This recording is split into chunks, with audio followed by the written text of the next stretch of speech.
BMS academy में आपका स्वागत है। दोस्तों, मित्रों, अब हम बात करने जा रहे हैं यूज ऑफ देयर। देयर का शाब्दिक अर्थ जो हम छोटी क्लासेस से पढ़ते आ रहे हैं, इसका शाब्दिक अर्थ है वहां। यानी कि ये तो तय है कि देयर का यूज हम आम तौर पर किसी दूर की वस्तु के लिए करते हैं, दूर के व्यक्ति के लिए भी करते हैं, दूर के स्थान के लिए भी करते हैं, या फिर इस चीज के लिए करते हैं कि कोई चीज वास्तविकता में अस्तित्व में है या नहीं। जैसे जैसे हम देयर का प्रयोग करते जाएंगे, हम और भी इसके बारे में बहुत कुछ समझते जाएंगे।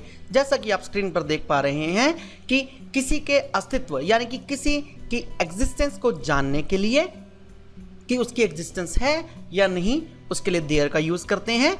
देयर का प्रयोग हम किसी दूर के स्थान के लिए करते हैं। देयर का प्रयोग हम किसी व्यक्ति के लिए भी करते हैं।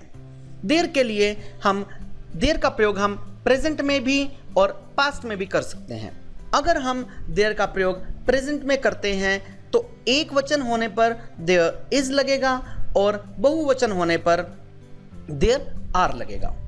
इसी प्रकार से अगर हम देयर का प्रयोग हम वर्तमान में सिंगुलर के लिए यानी कि वर्तमान में एक वचन के लिए यदि हम करते हैं तो देयर इज होगा, और अगर हम वर्तमान में प्लूरल के लिए यूज करते हैं यानी कि बहुवचन के लिए यूज करते हैं तो देयर आर होगा, जैसा कि आप स्क्रीन पर देख पा रहे हैं। इसी प्रकार से यदि हम देयर वॉज का प्रयोग करें तो वो हमारा पास्ट के लिए होगा, और प्लूरल के अंदर अगर हम देयर का प्रयोग करते हैं बहुवचन के लिए तो वो हमारे पास पास्ट के लिए होगा।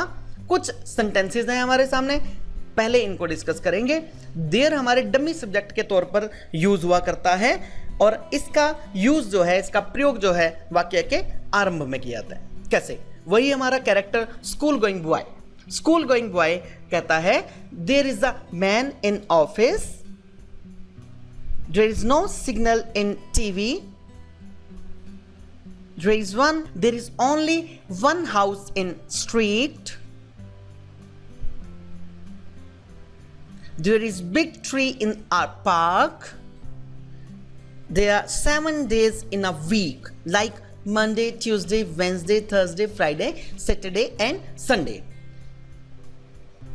इसी प्रकार से देयर का प्रयोग जब हम पास्ट में करेंगे तो पास्ट में सिंगुलर के लिए हमारे पास देयर वॉज, और प्लूरल के लिए पास्ट में यानी कि बहुवचन में देयर वर का प्रयोग होगा।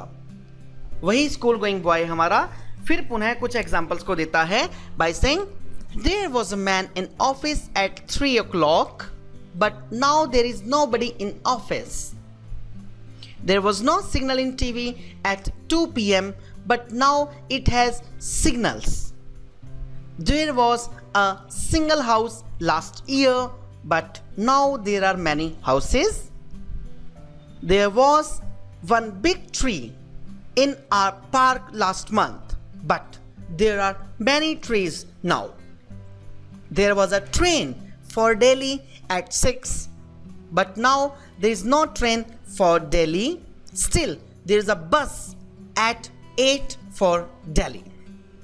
इसी प्रकार से हम देयर का प्रयोग वर्तमान में और भूतकाल में यानी कि प्रेजेंट में और पास्ट में, सिंगुलर और प्लूरल में, पॉजिटिव सेंटेंसेस में, नेगेटिव में और क्वेश्चंस यानी कि इंट्रोगेटिव सेंटेंसेस में इस प्रकार से कर सकते हैं। पॉजिटिव सेंटेंसेस में there is a boy in the room, there are 2 boys in the room.